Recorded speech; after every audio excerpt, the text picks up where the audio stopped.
مسلما كنت وأبقى مسلما، تشهد الأرض بهذا والسماء. مسلما كنت وأبقى مسلما، تشهد الأرض بهذا والسماء. بسم الله.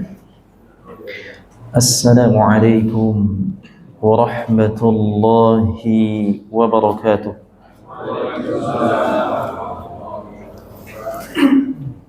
إن الحمد لله نحمده ونستعينه ونستغفره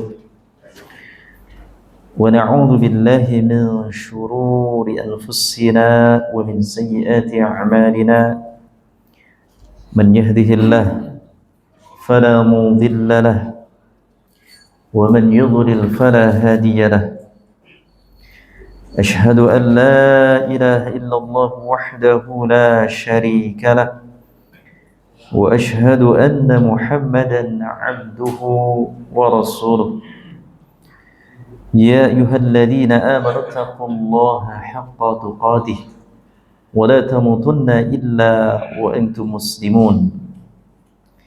يا أيها الناس اتقوا ربكم الذي خلقكم من نفس واحدة وخلق منها زوجها وبث منهما رجالا كثيرا ونساء، واتقوا الله الذي تساءلون به والأرحام إن الله كان عليكم رقيبا. يا أيها الذين آمنوا اتقوا الله وقولوا قولا سديدا يصلح لكم أعمالكم ويغفر لكم ذنوبكم، ومن يطع الله ورسوله فقد فاز فوزا عظيما. أما بعد، فإن أصدق الحديث كتاب الله، وخير الهدي هدي محمد صلى الله عليه وسلم، وشر الأمور محدثاتها، وكل محدثة بدعة، وكل بدعة ضلالة، وكل ضلالة في النار. Ayol ikhwah jamaah salat maghrib Masjid Baitul Mukhlisin yang dimuliakan Allah Subhanahu wa taala.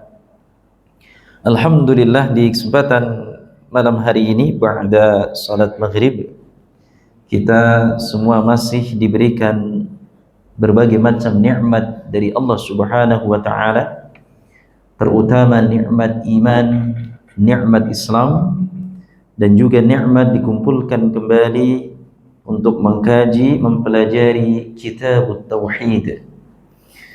Kitabut Tauhid adalah kitab yang sangat penting untuk kita pelajari.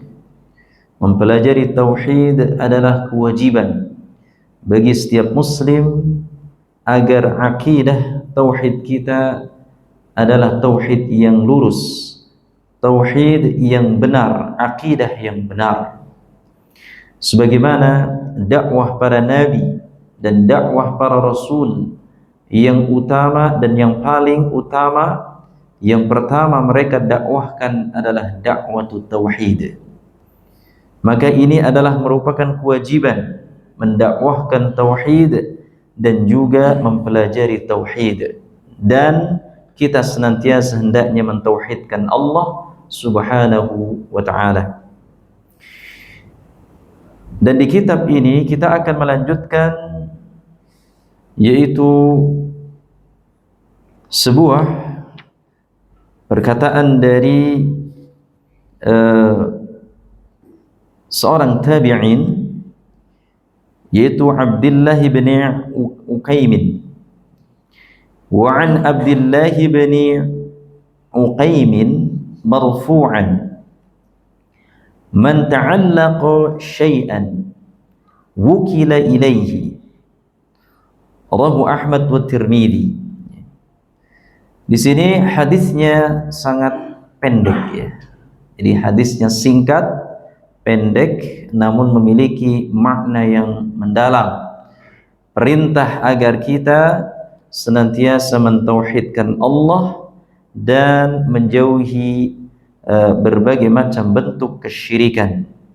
Dan di antara bentuk kesyirikan sebagaimana dikatakan dari Abdullah bin Uqaimin, man ta'allaqa syai'an, barang siapa yang menggantungkan sesuatu, wukila ilaihi, maka niscaya Allah Subhanahu wa taala akan menjadikan dia selalu bergantung kepada barang tersebut. Jadi kalau menggantungkan sesuatu, menggantungkan hal-hal yang di situ mengandung kesyirikan, tidak menggantungkan kepada Allah Subhanahu wa taala, maka Allah akan menjadikan dia selalu bergantung kepada benda tersebut. Ya, seperti halnya seseorang bergantung kepada jimat-jimat, bergantung kepada raja-raja, ya, bergantung kepada benda-benda yang dianggap keramat, maka orang tersebut akan menjadi terus bergantung kepada benda tersebut. Tapi di sini Abdullah bin Uqaim, ini siapa? Abdullah bin Uqaimin. Ini adalah Abdullah bin Uqaimin. Ini adalah nama kunyah beliau adalah Abu Ma'bad. Abu Ma'bad al-Juhani al-Kufi. Dan beliau mendapati zaman kenabian. Ketika Nabi SAW itu masih hidup dan beliau mendapati zaman kenabian, tetapi tidak diketahui bahwasanya beliau itu mendengar dari Nabi SAW. Jadi hidup masa kenabian namun tidak pernah berjumpa dengan Nabi SAW. Jadi dia masuk ke dalam golongan tabi'in. Marfu'an maksudnya di sini ilan Nabi sallallahu alaihi wasallam, sanadnya itu sampai nyambung kepada Nabi sallallahu alaihi wasallam. Perkataannya ini adalah sampai kepada Nabi Muhammad sallallahu alaihi wasallam. Jadi betul-betul ini perkataan bukan dari dirinya, akan tetapi sampai nyambung kepada Nabi sallallahu alaihi wasallam. Maka makna dari man ta'allaqa syai'an itu barang siapa yang menggantungkan sesuatu, ya. Barang siapa yang menggantungkan sesuatu at-tafat qalbuhu 'anillahi ila syai'in ya'taqidu annahu yanfa'uhu aw yadfa'u anhu. Itu betul-betul hatinya menggantungkan namun berpaling dari Allah Subhanahu wa taala kepada sesuatu yang diyakini, yakni sesuatu yang diyakini tersebut bisa mendatangkan manfaat dan juga bisa menolak bahaya. Ini digantungkan, menggantungkan sesuatu, menggantungkan atau berpaling dari Allah Subhanahu wa taala yang sesuatu tersebut itu bisa diyakini atau diyakini bisa mendatangkan manfaat dan bisa menolak bahaya. Ya, sebagaimana kemarin sudah sering kita bahas tentang yaitu menggantungkan kalung atau di sini gelang atau jimat-jimat yang dianggap sebagai keramat. Nah, maka ini namanya apa? Man ta'allaqa syai'an. Kemudian dikatakan wukila ilaihi, wakalahu Allahu ila dzalika syai' alladzi ta'allaqahu min dunihi wa khadhalahu. Maksudnya apa di sini? Yaitu wa wukila ilaihi, itu menyerahkan kepadanya, yaitu Allah Subhanahu wa taala menyerahkan orang tersebut kepada sesuatu tempat yang dia bergantung. Maka apa? Yadfa'u akhirnya apa? Wa khadhalahu. Wa khadhalahu artinya maka Allah Subhanahu wa taala akan menghinakannya. Jadi ketika seseorang itu bergantung kepada benda yang keyakinan dalam hatinya bisa mendatangkan manfaat dan bisa menolak bahaya, maka apa? Wa khadhalahu, Allah Subhanahu wa taala akan menghinakannya, ya. Akan hina, ya. Orang tersebut akan hina kalau menggantungkan kepada benda-benda. Maka hendaknya kita bergantung kepada siapa, Pak? Allah Subhanahu wa taala, ya. Hanya Allah Subhanahu wa taala yang kita bergantung kepada Allah Subhanahu wa taala. Meminta kepada Allah, memohon kepada Allah, ya, beristighatsah, ya, isti'anah, minta perlindungan kepada Allah Subhanahu wa taala. Maka ini, ya. Jadi kita tidak boleh menggantungkan kepada selain Allah Subhanahu wa taala. Atau mungkin menggantungkan kepada makhluk-makhluk hidup yang lainnya. Seperti seseorang, ya, menggantungkan kepada orang lain, ya, apalagi menggantungkan kepada orang yang sudah mati, ya, sudah meninggal dunia, betul-betul berharap terus, itu ya, digantungkan hidup dan matinya, kalau nggak karena dia, nah ini bahaya, ya. Taib. Kemudian al-ma'na al-ijmali lil hadis, adapun makna hadis secara global atau secara keseluruhan, hadza haditsun wajizul lafzi 'azimun al-faidati bi khabaru fihi Nabi sallallahu alaihi wasallam. Maka hadis ini yang tadi dari Abdullah bin Uqaimin, ya, dari seorang tabi'in, ini adalah merupakan hadis, namun yang meriwayatkan adalah dari Abdullah bin Uqaimin, seorang tabi'in, ya. Wa hadha haditsun wajizul lafzi 'azimun. Dan hadis ini adalah hadis yang ringkas sekali, ya. Barang siapa yang menggantungkan sesuatu, ya, maka niscaya Allah akan menjadikan dia, yang orang yang bergantung tersebut, ya, selalu bergantung kepada benda tersebut. Ya, kalau terus-terusan di sini, ya, berkeyakinan terus, maka akan apa? Keterusan, ya. Taib. Maka hadis ini adalah hadis yang azimun, hadis yang besar, hadis yang penuh dengan makna al-faidah, hadis yang penuh dengan faedah. Yakhbaru fihi Nabi sallallahu alaihi wasallam, wa Nabi sallallahu alaihi wasallam mengabarkan, anna man ittafat biqalbihi aw fi'lihi aw bihima jami'an ila syai'in, ya, bahwasanya mengabarkan kepadanya bahwa siapa saja yang berpaling dengan hatinya, perbuatannya, atau dengan keduanya kepada sesuatu selain Allah Subhanahu wa taala, dengan mengharap mendapat manfaat dan terhindar dari bahaya, maka Allah akan menyerahkan orang tersebut kepada sesuatu tempat ia bergantung, ya. Akhirnya orang tersebut, ya, sudah diserahkan kepada Allah. Silahkan kamu bergantung kepada benda tersebut, ya.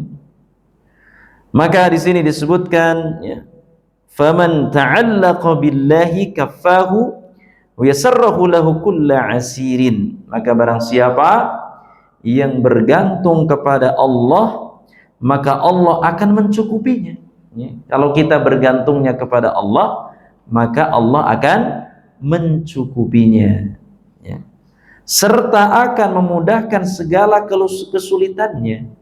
Jadi kalau kita gantungkan semuanya kepada Allah, insya Allah Allah akan memberikan kecukupan, Allah akan memudahkan segala urusannya, ya. Jadi jangan khawatir, ya. Kadang-kadang manusia itu kurang beriman, ya. Akidahnya kurang, tauhidnya kurang, sehingga tidak mungkin, bahkan tidak puas, ya, dengan dia melaksanakan sholat, dengan melaksanakan amalan-amalan ibadah yang lainnya, ya. Kok masih begini, kok masih begitu, karena kurang yakin, ya.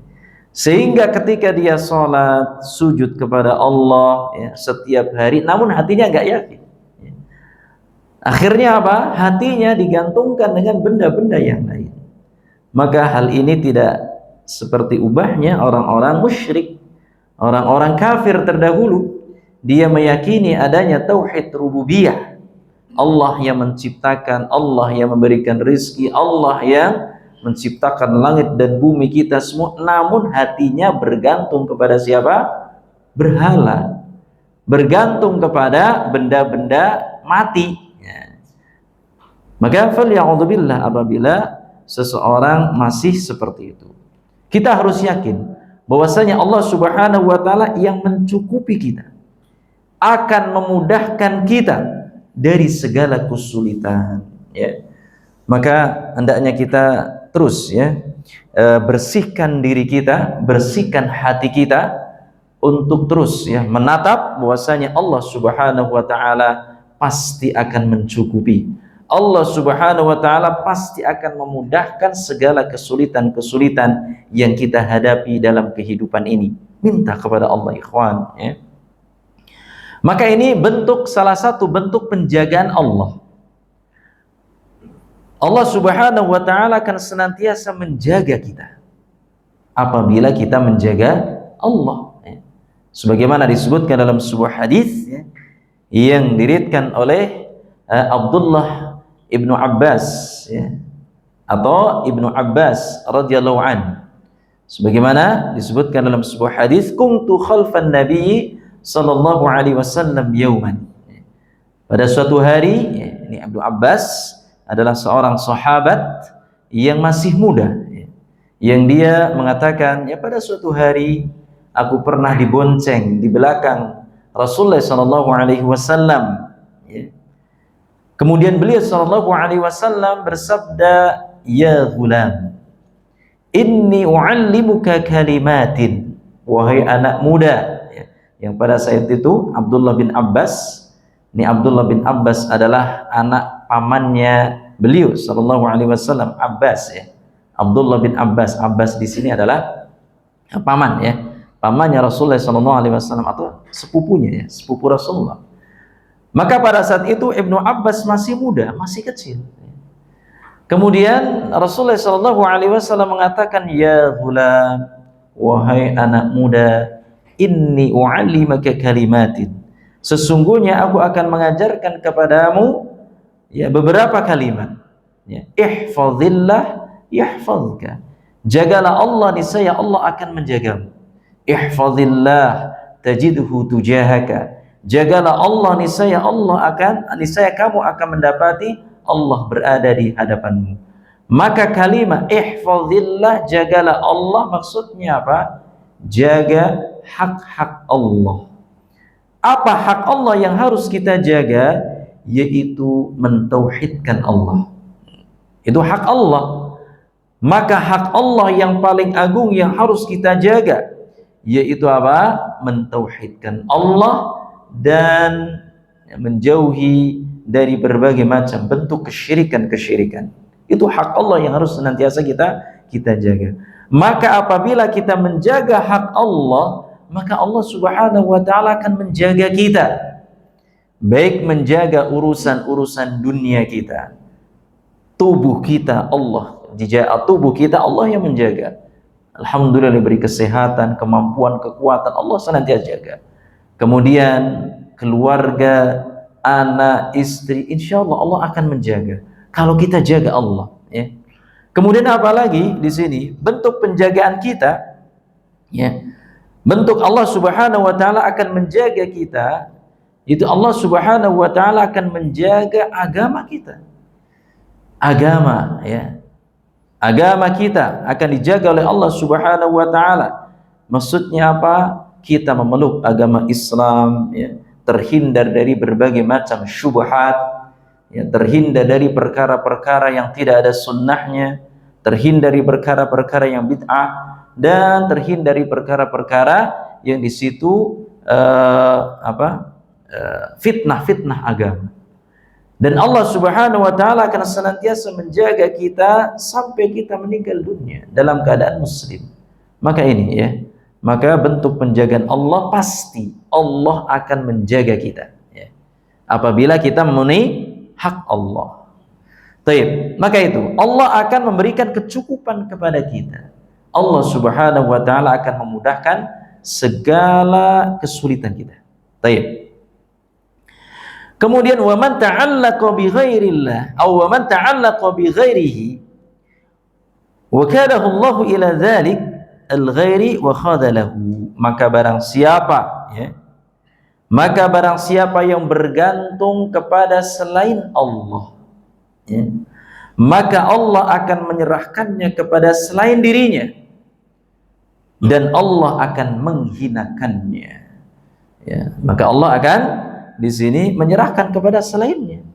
Silakan sok kamu bergantung kepada benda-benda keramat, bergantung kepada kuburan-kuburan orang-orang soleh yang kelihatannya ini, wah ini kuburan orang soleh, kalau kita berdoa di samping kuburannya orang soleh pasti diijabah. Nah, silakan kamu bergantung dengan itu, pasti Allah akan menghinakannya. Berapa banyak ya ikhwan, apabila kita melihat kisah-kisah para nabi terdahulu, mereka dengan gigih untuk mendakwahkan tauhid, menyembah hanya kepada Allah, beribadah hanya kepada Allah. Namun orang-orang yang pada saat itu membangkang perintah Allah dan Rasulnya, Allah akan hinakan dia. Dari mulai kaumnya Nabi Nuh, Nabi Idris, Nabi Nuh, kemudian Nabi Ibrahim, dan nabi-nabi semuanya itu ketika berdakwah mendapatkan tauhid, akan tetapi mereka tetap membangkang, ngeyel, Allah akan hinakan dia. Baik berupa dihujani dengan batu seperti kaumnya Nabi Lut alaihissalam, akan tenggelamkan seperti kaumnya siapa? Nabi Nuh alaihissalam, kemudian akan dihanyutkan, di sini gempa bumi, terus menerus. Maka ini orang-orang yang menentang Allah Subhanahu wa ta'ala, pasti Allah akan hinakan. Baik. Ini yang harus kita perhatikan. Kita bergantung kepada siapa? Allahu Rabbul Alamin. Jangan bergantung kepada makhluk-makhluk ciptaan Allah. Maka hendaknya kita bergantung kepada yang menciptakan makhluk tersebut, yaitu Allah Subhanahu wa ta'ala. Kemudian munasabatul hadithi lil babi, maka hubungan antara hadis dan bab tersebut, anna fihi nahya wa tahdhira min ta'alluqi ala ghairillah fi jalbil manafi'i wa daf'il madari. Bahwasanya pada hadis di atas terdapat larangan dan peringatan. Larangan berupa apa? Oh jangan gantungkan kepada selain Allah. Jangan, pokoknya jangan. Setelah ada larangan di situ, kalau seseorang masih menggantungkan kepada selain Allah Subhanahu wa ta'ala, maka akan mendapatkan peringatan. Peringatan terhadap bergantung kepada selain Allah untuk mendapatkan manfaat dan menolak bahaya. Maka Allah akan memberikan peringatan berupa dihinakan di sini. Di dunia akan dihinakan, akan dibinasakan, dan di akhirat menjadi orang-orang yang kekal abadi di neraka. Itu orang-orang kafir. Innal ladzina kafaru min ahlil kitabi wal musyrikina fi nari jahannam khalidina fiha. Sesungguhnya orang-orang kafir, orang-orang musyrik, innal ladzina kafaru min ahlil kitab, di ahlul kitab wal musyrikin, fi nari jahannam khalidina fiha. Mereka adalah akan dimasukkan oleh Allah ke dalam neraka jahannam yang kekal di dalamnya. Fa'udzubillah. Maka jangan sampai kita berpaling dari Allah Subhanahu wa ta'ala, jangan sampai kita bergantung kepada makhluk-makhluk ciptaan Allah. Baik. Ini Ikhwazani Allah wa yakum. Maka ini dakwah para nabi dan dakwah para rasul, memerintahkan untuk bergantung kepada Allah Rabbul Alamin, bukan bergantung kepada makhluk-makhluk ciptaan Allah Subhanahu wa ta'ala. Ma yustafadu minal hadis. Lalu apa faedah dari hadis tersebut yang kita bisa petik dari hadis yang singkat ini? Man ta'allaqa syai'an wukila ilaihi. Barang siapa yang menggantungkan sesuatu benda, ya, benda itu menggantungkan benda itu sedang beranggapan bahwasanya benda tersebut bisa mendatangkan manfaat atau melindungi dirinya, niscaya akan diserahkan kepada benda tersebut. Maksudnya Allah akan menjadikan dia selalu bergantung kepadanya. Maka di sini faedahnya al-awwal an-nahyu 'anit ta'alluqi bi ghairillah. Yang pertama apa? Larangan, ya, terhadap bergantung kepada selain Allah. Ini larangan, ya, nggak boleh. Ya, pokoknya ketika antum ada masalah, ada apa, gantungkan kepada Allah. Udah, yakfi, cukup, ya. Tidak perlu apa-apa. Tidak perlu koar-koar di mana, di sosmed, ya, atau mungkin di status. Antum ada masalah keluarga, masalah perdagangan, masalah apa saja, akhirnya orang sedunia tahu semua, Pak. Dan apa? Pasang status di sini, ngadunya bos macam-macam. Atau mungkin bahkan ada yang mungkin suami istri sedang kurang harmonis, ya. Ada percekcokan segala macam, diadu suami, dia dijelek-jelekin di status. Begitu juga suami menjelekan istri, istri menjelekan suami. Seperti itu, ya. Terus seperti itu, falya'udzubillah. Ya, enggak ada kelar-kelarannya seperti itu. Bahkan membuka aib, ya, membuka aib dirinya sendiri. Dia tidak bergantung kepada Allah. Ketika ada masalah, minta kepada Allah. Ya Allah, berikanlah petunjuk, berikanlah kekuatan dalam menghadapi ujian ini, ujian keluarga, ujian rizki, ya, ujian dan sebagainya, ujian anak. Gantung kepada Allah, ngadu kepada Allah Subhanahu wa ta'ala, bukan ngadunya kepada Facebook, ngadu kepada status tadi, ya. Taib, yang akhirnya orang lain nggak tahu jadi tahu permasalahannya. Nah ini taib, ini berarti secara tidak langsung dia sedang membuka aib dirinya sendiri, sedang buka aib. Maka jangan, ya, jangan antum kalau ada masalah jangan bikin status lah. Apakah tidak boleh bikin status? Boleh bikin status, tapi status yang bermanfaat, ya. Apa statusnya? Hadirilah kajian tauhid, ya, di Masjid Baitul Mukhlisin, ya, setiap pekan pertama, itu manfaat, orang lain hadir, antum dapat pahala. Atau di situ, ya, disebutkan hadis atau ayat yang sahih, itu dakwah, ya. Statusnya seperti itu. Taib. Jangan status apa, Pak? Lagi makan bakso, foto dan kemudian disebar. Nah, nggak perlu itu. Nggak ada manfaatnya, ya. Taib. Status, bikin status yang bermanfaat. Status yang sekiranya mendatangkan pahala, ya. Taib.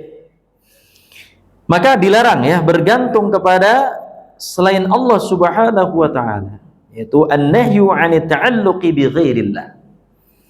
Larangan terhadap bergantung kepada selain Allah Subhanahu wa ta'ala. Watsani, kemudian yang kedua, wujubu ta'alluqi billahi fi jamil umur, wajibnya yaitu bergantung hanya kepada Allah Subhanahu wa ta'ala fi jami'il umur. Apa di sini? Bergantung, wajibnya bergantung hanya kepada Allah Subhanahu wa ta'ala fi jami'il umur, segala urusan. Segala urusan, segala perkara, semuanya, ya. Baik urusan rumah tangga, urusan ekonomi, urusan pekerjaan, urusan apa saja, ya. Fi jami' umur, dah. Jadi kalau ada masalah jangan kemana-mana, khalas, minta kepada Allah. Musibah, sakit, atau sedang dihimpit ekonomi, minta kepada Allah. Namun minta ini tidak hanya sekedar minta, tentunya antum harus apa? Ikhtiar. Ikhtiar, kemudian berdoa, bergantung kepada Allah Subhanahu wa ta'ala. Maka wajib, ya. Wasalis bayanu mudarrati syirki, bayanu mudarrati syirki wa su'i aqibatihi, ya, penjelasan tentang bahayanya dan akibat jelek kesyirikan. Ini bahaya, Pak, kalau seseorang di sini melakukan bentuk kesyirikan, ya. Bentuk kesyirikan ini akibatnya akan jelek, akan dihinakan oleh Allah Subhanahu wa taala. Ya, jadi jangan cuman gelang doang gitu ya. Cuman gelang doang, tapi percaya dalam hatinya, oh ini kalau saya nggak pakai gelang ini ya nanti bisa celaka ya. Oh, kalau saya pakai gelang ini pasti akan memberikan manfaat ya. Ini kesyirikan ya. Pasti Allah akan hinakan dia, pasti ya. Tayyib. Kemudian apa lagi? Ar-rabi, annal jazaa'a min jinsil amal, bahwasanya balasan yang diperoleh sesuai dengan amalannya. Ya, kalau di sini amalannya berupa kesyirikan, amalannya berupa kemusyrikan, ya sudah balasannya nanti akan dihinakan oleh Allah Subhanahu wa taala. Namun apabila dalam kehidupan kita senantiasa mentauhidkan Allah, ya, beribadah hanya kepada Allah, meminta kepada Allah, maka Allah Subhanahu wa taala akan memuliakannya. Allah akan memuliakannya di sini, Pak ya. Baik, ya. Berapa banyak ya para nabi dan para rasul ya, meskipun dihina oleh kaumnya, bahkan dibunuh oleh kaumnya, Allah tetap memberikan apa? Memberikan kemuliaan pada nabi dan rasul tersebut ya. Dan pasti kaumnya tersebut akan dihinakan oleh Allah Subhanahu wa ta'ala. Lihatlah orang-orang Bani Israel, mereka banyak sekali membunuh para nabi. Membunuh para nabi banyak ya. Di antaranya ada kalau kita teliti atau kita kaji tentang sejarah para nabi ya, meskipun nabi tersebut tidak di nabi-nabi 20 nabi yang wajib kita ketahui ya, seperti halnya Nabi Handalah ya. Kemudian ada Nabi Khidir, kemudian ada Nabi siapa lagi? Nabi Syam'un ya. Kemudian ada Nabi siapa lagi? Nabi Jirjid ya. Ini Nabi Jirjid digeraji sama kaumnya Bani Israel. Akan tetapi mulia dia ya, mulia karena senantiasa mentauhidkan Allah Subhanahu wa taala. Dan orang Bani Israel ya pasti akan diberikan kehinaan oleh Allah Subhanahu wa taala. Baik. Kemudian ikhwazani Allah wa yakum, maka ini annal jazaa'a min jinsil amal, bahasanya balasan itu sesuai dengan perbuatannya, amalannya. Wal khamis, anna natijatal amali tarji'u ilal amali khairan aw syarran, bahwasanya hasil atau buah perbuatan akan kembali kepada pelakunya, baik perbuatan itu baik maupun jelek akan dikembalikan kepada pelakunya di sini ya.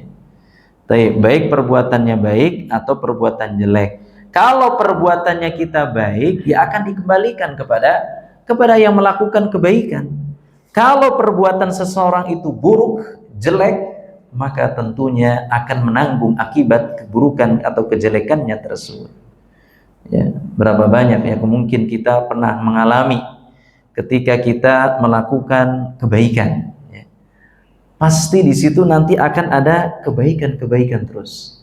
Namun apabila kita melakukan perbuatan-perbuatan yang buruk atau kemaksiatan, pasti akan langsung ada akibatnya di situ. Contohnya apa, Pak? Mungkin kita sebagai seorang suami ya, melakukan perkara-perkara yang diharamkan oleh Allah Subhanahu wa taala. Itu pasti akan kelihatan apa? Kelihatan dari anak dan istrinya. Pasti itu, ya. Kalau seorang suami sering melakukan perbuatan-perbuatan buruk, ya pasti istri dan anaknya akan melawan atau berani dan sebagainya. Itu akibat buruk dari perbuatan suami yang melakukan perbuatan dosa. Pokoknya setiap melakukan perbuatan dosa pasti ada dampaknya, pasti itu. Ya. Maka hendaknya kita senantiasa berbuat baik. Kalau kita senantiasa berbuat baik, maka akibatnya akan menjadi baik, hatinya menjadi tentram, tenang, ya. Taib, seperti itu. Maka oleh khawazani Allah wa yakum, ini hendaknya kita perhatikan ya. Hadis ini berkenaan tentang yaitu kita tidak boleh menggantungkan sesuatu kepada selain Allah Subhanahu wa taala. Kita diperintahkan untuk menggantungkan diri kita kepada Allah Subhanahu wa taala. Sampai sini Bapak ada pertanyaan? Ada yang ingin disampaikan atau pertanyaan, silakan. Silakan Pak, antum.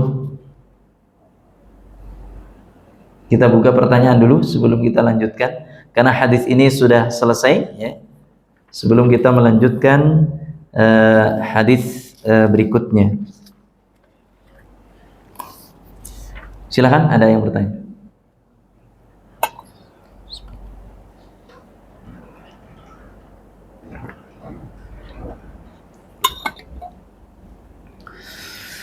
Baik ikhwah azani Allah wa yakum.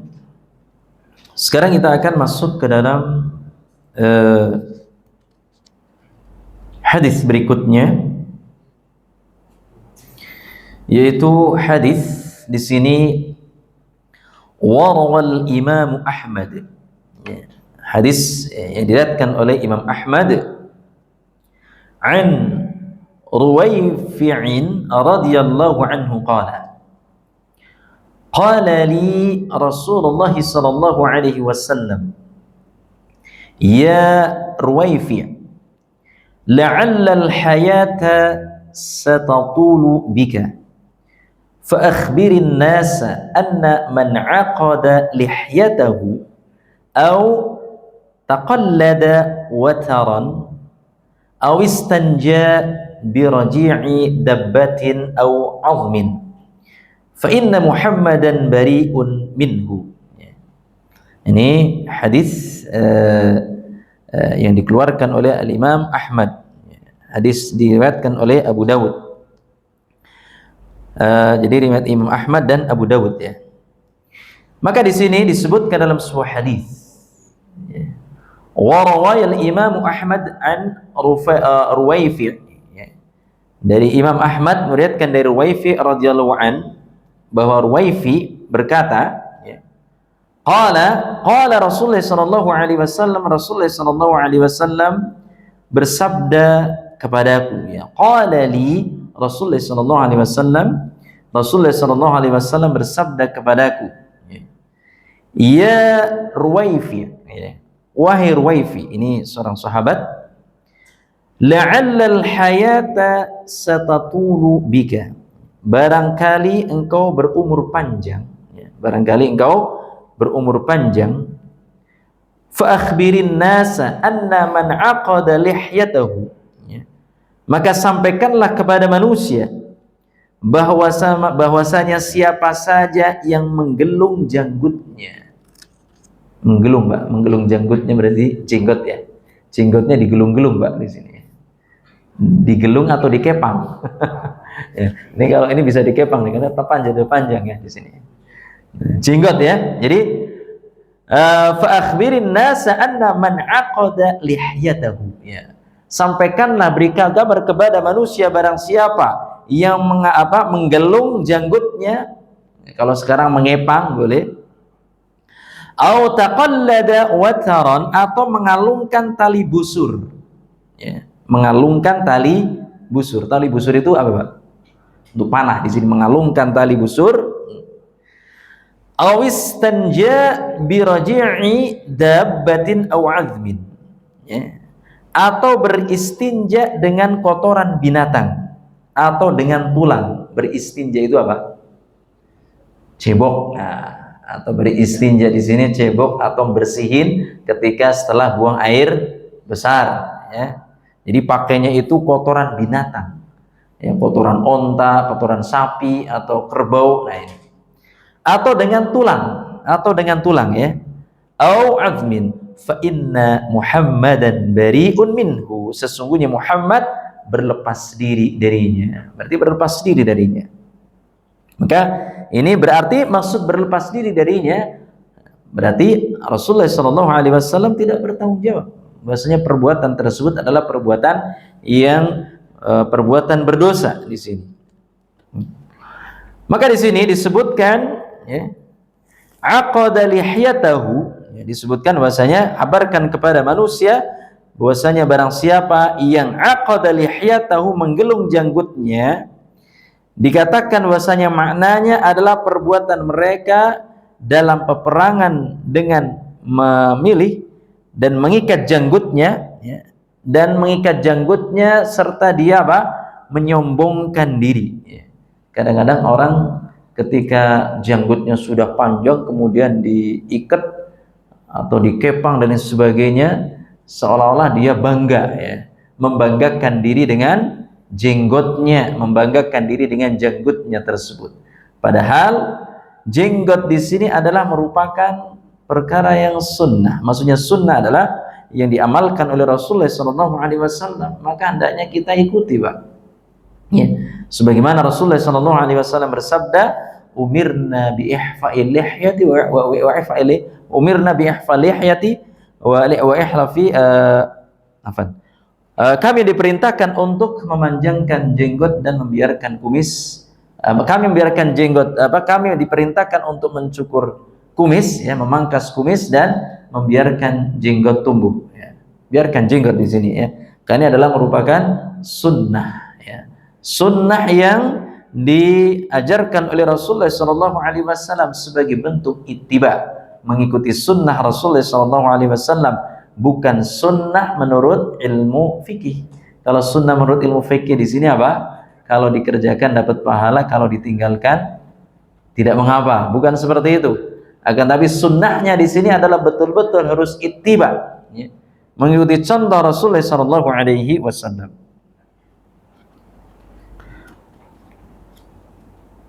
Atau di sini yang dimaksud dengan menggelung, atau di sini mengepang, atau apa lagi, Pak? Mengkuncir dan sebagainya, ya. Ini apa? Yaitu mengikuti gaya perempuan dan gaya hidup mewah.